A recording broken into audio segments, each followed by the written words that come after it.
শিলাইদহ নামটি আধুনিক হলেও আগে এই স্থানটি খোরশেদপুর নামে পরিচিত ছিল। 19 শতকের মাঝামাঝি সময়ে জোড়াসাঁকোর ঠাকুর পরিবার এই গ্রামটি কিনে নেওয়ার আগে এখানে একটি নীলকুঠি ছিল।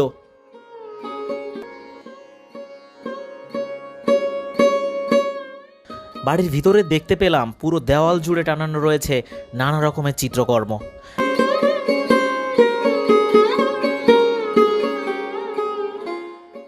দেওয়ালের দিকে তাকাতে চোখে পড়বে কবির বিভিন্ন বয়সের ছবিসহ পরিবারের অন্যান্য সকল সদস্যদের পরিচিতি।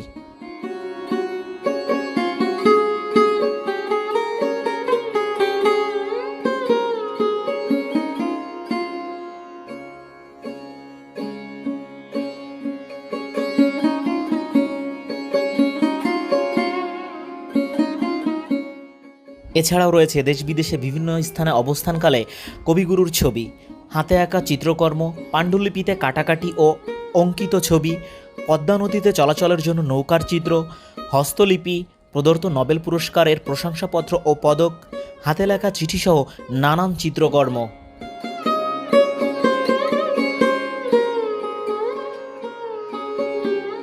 বাড়ির পিছন সাইডে দেখতে পাবেন কুঠিবাড়িতে অবস্থানকালে রবীন্দ্রনাথ কর্তৃক ব্যবহৃত টেনিস কোর্টটি।